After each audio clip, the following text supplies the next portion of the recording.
Hi, my name is Kathleen and I wrote this book, Loving Choices, Peaceful Passing, Why My Family Chose Hospice.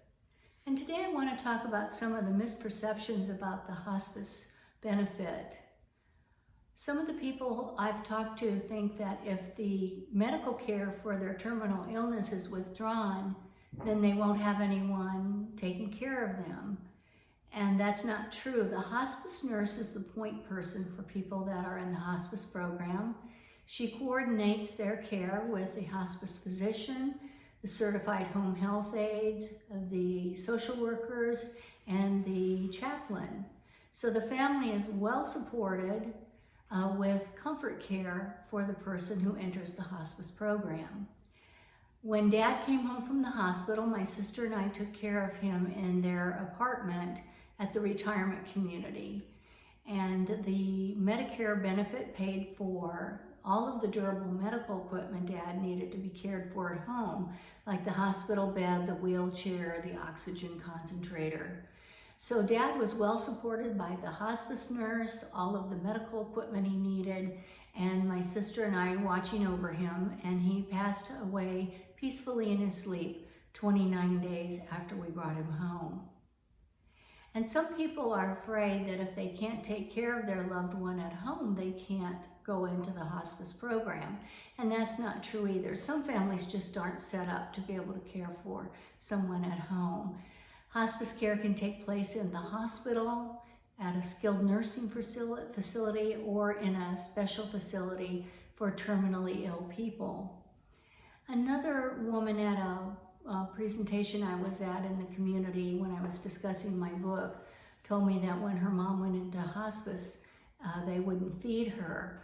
And that's not true. I know in our case, when Dad went home from the hospital, his throat had been swollen almost shut from the radiation treatments.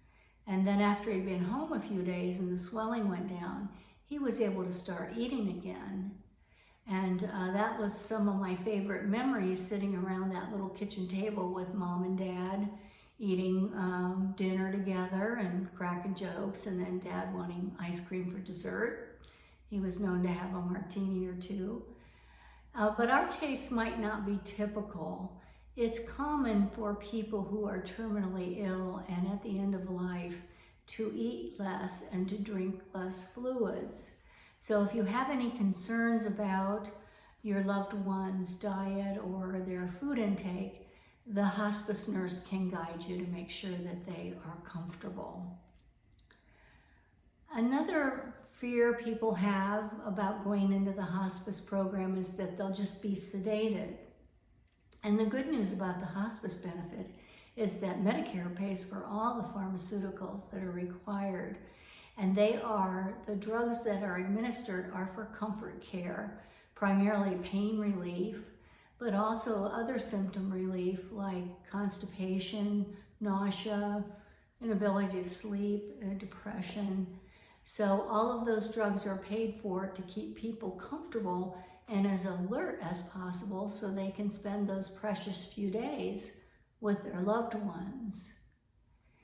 And another misperception is that when you go into the hospice program, you can't get out, like jail or something. And that is not true.